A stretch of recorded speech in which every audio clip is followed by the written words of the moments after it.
Not sure what to say in a networking conversation? I got you covered. My name's Greg. I'm the Introverted Networker. And last week, I asked my newsletter subscribers what they wanted me to talk about in the next issue, the next episode. And I give them a couple things to pick from. I ran a poll, and the winning topic was what to say when you get in a networking conversation. This can be either really easy or you can make it really hard on yourself. I typically find people are making this really hard on themselves. It doesn't have to be as complicated as you're probably making it. So I'm going to tell you a few different things to think about, maybe some mindsets to get your mind right before you engage in these conversations, and then give you actually some scripts, some actual words that you could say in order to get more comfortable when you're networking. And some of these are mine. Some of these are things I've picked up from other people. Some of these are things I've written about before, but it is a tough thing from time to time because we worry a lot about what people are going to think about us, especially when we're networking, because we usually think we're going to be meeting somebody for the first time and we want to make a good first impression. And even if we're not talking to them in person, maybe this is an email or a message that you're going to send them, everybody tends to put a lot of importance on that, thinking if I say the wrong thing or if I come across wrong, I will have blown it. And I think the first thing you have to remember when you're thinking about networking and having conversations is you're overthinking it. And my best advice for that is don't overthink this. You're overthinking this because of a bias you have called the spotlight effect. Okay, so the bias is called the spotlight effect. And I learned about it from Sahil Bloom.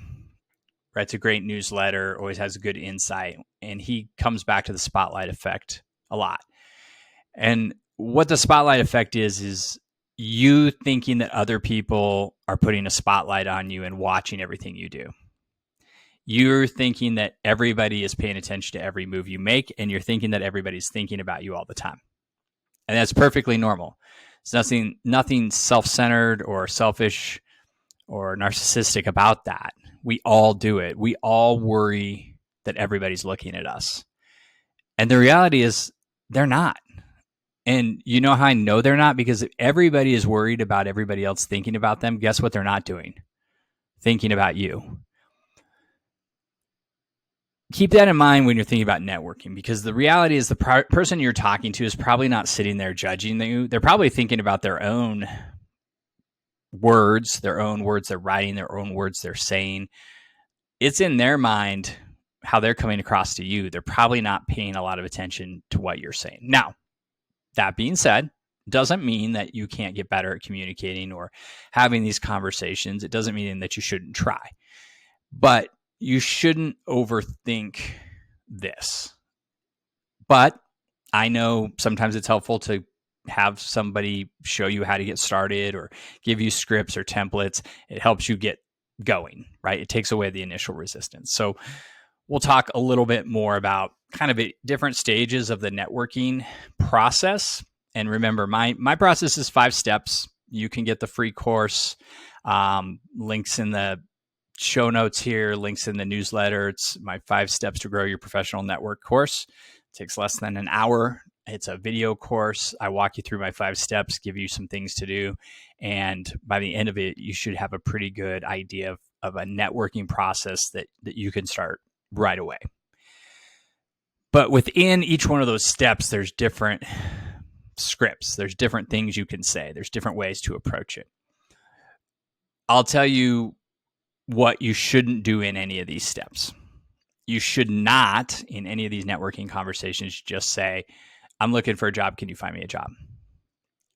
You should not say, I need you to help me out. Can you do this for me? Through the process, the 5-step process, you get to a point where somebody will offer to help you and you won't even have to ask.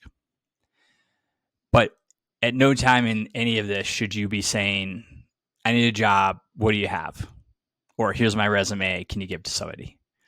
That's the fastest way to kill your networking, is to do something like that. You have to be a little bit patient, and if you follow these steps in the process, if you follow those 5 steps, you will get to the point where somebody will say, I would love to help you. What can I do?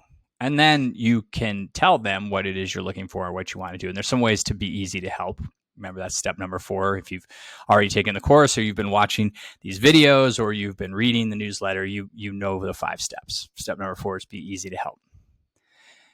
Okay, let's get into some specifics here and talk about what you can do.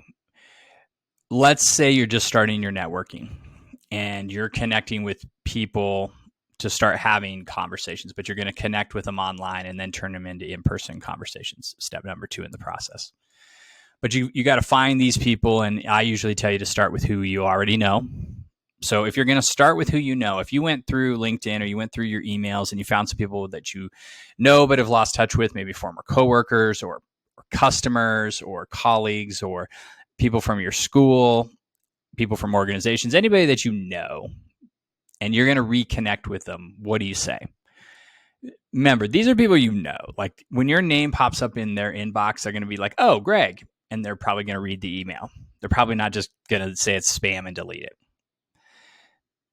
That means you don't have to really get too crazy with this, and you really shouldn't put a lot of information in the initial email, because then it's just going to come across strong. Really, all you're trying to do is start to reconnect, have a bit of an online conversation and dialogue, and try to get into an in-person conversation. So what do you do? What do you say to somebody that you're reconnecting with? You keep it really simple. So imagine you found somebody on LinkedIn you used to work with. You want to reach out to them or reconnect. You're going to send them a LinkedIn message, and it goes something like this. Hey, it's been a while since we were in touch. How are things going? That's it.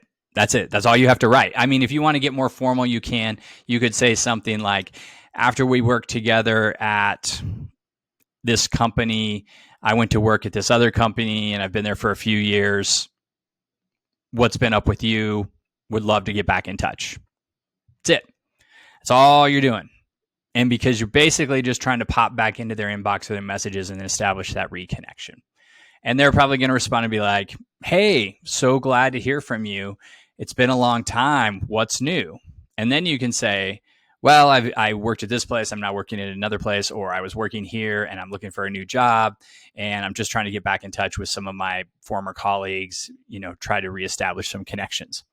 And you can go back and forth with some messages there. But again, you want to try to get to an in-person conversation. But if you're sending an email to somebody you know, just make it simple and start to get the dialogue going. Once you do that, then it's normal human conversation and interaction. Now, some of you are going to want to reach out to strangers. You're going to want to cold email somebody or cold message somebody, and you're going to want to know what that looks like. And so I got you covered. But this comes from Austin Belcek, who's somebody I follow a lot on LinkedIn. I think he gives great practical, actionable advice. And he runs a site in a company called Cultivated Culture. And he's got a great cold email template on his site that walks through all the steps of how you should write a cold email to somebody you want to get in touch with or maybe just connect with. I would caution you, this should be somebody that you think there's a reasonable chance they would reach out. If you're going to send this to Elon Musk, I wouldn't expect he's going to respond. But you could, but I would, try to send this to somebody who's got a reasonable chance of responding, right? Meaning they're not somebody famous who has publicists and stuff doing this for you. But I will link to this in the newsletter. If you're listening to the show, it's cultivatedculture.com/cold-email. So cold email with a hyphen in the middle. You can go look it up, or you can just search Austin Belcek, Belcak, cold email template.